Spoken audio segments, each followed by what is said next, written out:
Haideți să vă arăt ceva, oameni buni. Am avut niște chiriași aici pe care am reușit să le distrug.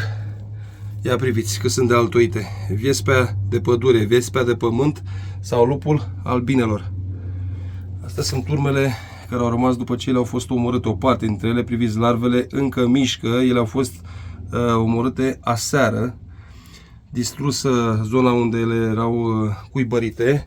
Ia priviți ce s-a întâmplat aici la suportul de hârtie igienică. Ele au fost acolo sus, toate, și au făcut așa un fagur, o gogoașă din aceea, știți despre ce e vorba. Și acestea sunt imaginile care au rămas după.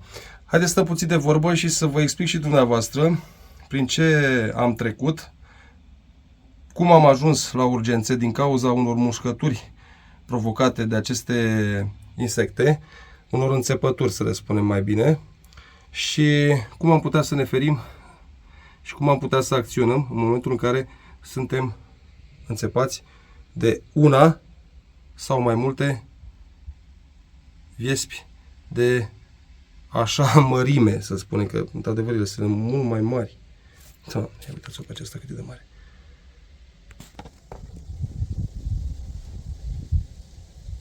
Oameni buni, vă salut, sunt Daniel. Ați văzut niște imagini cu niște insecte care, din punctul meu de vedere, sunt foarte, foarte periculoase. Mare grijă, mare atenție. Poți muri, subliniez, poți să mori dacă te înțeapă o astfel de insect. Este viespea de pământ, este lupul albinelor, așa se mai numește. Și credeți-mă, o mușcătură de la o astfel de insectă, o înțepătură, hai să spunem, mai bine, chiar poate provoca multe neplăceri. Am avut ghinionul să fiu mușcat de 7-8 odată. Bine, ele au mușcat pe rând, nu toate odată. Și am ajuns la urgențe. Doctorii au fost foarte prompți, m-au salvat. Dar eu înainte am avut la mine, pentru că eram într-o pădure și mereu plec cu acea cutiuță cu pastile la mine, am avut un antialergic, am avut un Claritin sau un Aerius, nu mai rețin bine, și am putut să iau repede o astfel de pastiluță până am ajuns la mașină să mă deplasez la spital. Pe drum oricum mi s-a făcut rău, dar v-am spus, doctorii au rezolvat problema și sunt în viață, sunt ok și sunt în fața dumneavoastră. Același lucru am pățit ieri, am venit la grădină și mergând de la toaletă, că era normal să merg și eu la toaletă să văd ce mai e pe acolo, dacă mai am anumite scule puse pe acolo, sau au rezistat, n-au dispărut din zonă, am dat despre acel cuibar, acea gogoașă plină de acele viespi. Am mers la un prieten, nu m-am aventurat eu să dau cu spray-ul pe acolo, că vă dați seama, ele pot să atace și sunt foarte, foarte agresive. Credeți-mă, te aleargă. Și prin acest clip vreau să vă dau și noastră câteva sfaturi, cum ați putea să evitați ce trebuie făcut și cum trebuie să acționați în momentul când aveți astfel de probleme, nu cu anumite viespi de așa mărime și cu din acelea mai mici sau chiar albine. Albinele mai puțin, pentru că albinele nu atacă decât în anumite situații. Deci, oameni buni, dacă vedeți astfel de imagini și aveți într-un loc, nu vă apropiați exact cum o vedeți pe mine cu un spray în mână, că nu faceți nimic. O să vă atace, o să vă muște, ajungeți la spital. Mușcătura, înțepătura de la astfel de insecte este nimicitoare. Chemați un apicultor, același lucru am făcut și eu ieri, care s-a îmbrăcat cu o mască și a pus o mască și costumul, mă rog, ce și-a luat el acolo, mănuși, și doar așa a putut să le distrugă. Nu vă aventurați dumneavoastră cu foc, cu apă fiartă sau alte nebunii care mai vă vin atunci pe moment în cap, lămpi din acelea cu foc, că nu faceți nimic. Plus că nu sunt toate acolo, mai sunt și pe lângă și produceți exact ce nu trebuie, adică o agitație și o să vă atace. Grijă mare la copii și grijă mare oamenii care sunt alergici. Dacă s-a întâmplat și v-a mușcat, v-a înțepat, neapărat să luați un antialergic și mergeți la spital. Nu stați că o să vă treacă, pentru că este foarte periculos și este o situație destul de neplăcută și puteți să muriți chiar și de la o înțepătură de albină, viespe. Au fost cazuri, ferească Dumnezeu. În cazul în care sunt mai multe, ce puteți să faceți? Nu vă agitați. Prin agitarea brațelor sau eu știu cu ce aveți dumneavoastră să vă apărați, mai mult le întărâtați, mai mult le agitați. Fie că vorbim de viaspă, fie că vorbim de albină sau de, eu știu, o viaspă mai mică.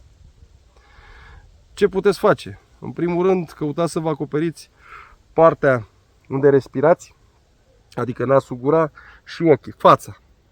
Pentru că mușcătura, dacă ferească Dumnezeu vă mușcă de nas sau de gură, de limbă, puteți să ajungeți, nu știu, într-o situație destul de dificilă. Încercați să stați nemișcat, nu vă agitați. Încercați să nu vă apropiați dacă sunteți foarte, foarte transpirați. Încercați să nu loviți, să faceți șocuri sau gălăgie mare în zona unde este această viespe. Haideți să vorbim de viespe. Și în cazul în care vă atacă, cea mai bună regulă și cea mai bună soluție să vă lăsați pe pământ lungit, vă acoperiți exact fața. Și ce puteți dumneavoastră să vă acoperiți dacă aveți o haină, vreo trageți în cap sau nu știu ceva, pentru că aici atacă ele de obicei. Și stați la pământ, o să vă muște, dar nu o să vă muște la nesfârșit, o să vă înțepe. Eu folosesc și acest cuvânt, mușcat, înțepat, pentru că de obicei majoritatea spun m-a înțepat o albină, dar mai auzim și cuvântul m-a mușcat o albină. Adică să nu fiți răutăcioși, folosesc ambele cuvinte. Revenind, deci stăm jos nemișcați. Dacă vă îndepărtați, îndepărtați-vă foarte ușor. V-a mușcat acea chestie că dăm cu sare, era înainte și bine, poate are efect chiar și acum la oamenii care nu sunt alergici, dar la cine are o alergie și începe să-l mănânce piele, dificultăți la vorbire, pete pe piele, plus o respirație agitată și greoaie, nu stați, sunați la 112 sau mergeți direct la spital, cel mai bine ar fi să sunați. Și plus, revenind la problema care am avut eu în pădure, după atâtea mușcături, eu am avut la îndemână, pentru că am și câteva probleme, și am luat o pastiluță pentru palpitații de inimă. Pentru că vă pot spune sincer, când am ajuns la spital aveam o tensiune, nu știu, undeva la 17, 18, 19, nu mai știu cât era, dar pulsul știu sigur că era undeva aproape de 200. Deci, oameni buni, să nu mai lungim vorba. Dacă vreți să nu aveți astfel de imagini unde ați văzut o mică agitație și ați văzut că vrea să-și facă acolo, nu știu, un adăpost, imediat pulverizați spray, motorină, benzină, un diluant, ceva înțepător. Și niciodată, dar niciodată, nu încercați să distrugeți astfel de, mă rog, eu îi spun gogoașă sau fagure. Nu încercați să le distrugeți cu mâna liberă, neprotejați. Căutați un apicultor, urmați toate instrucțiunile lui, stați deoparte, feriți copiii, lăsați-i să-și facă meseria și mai repede pierdeți, nu știu, că nu este o pierdere. Mai repede îi oferiți omului acolo, nu știu, o cinste, un ban și vă rezolvă problema decât să ajungeți la spital sau mai rău în alte părți unde chiar acolo nu mai vă pasă de nimeni și de nimic.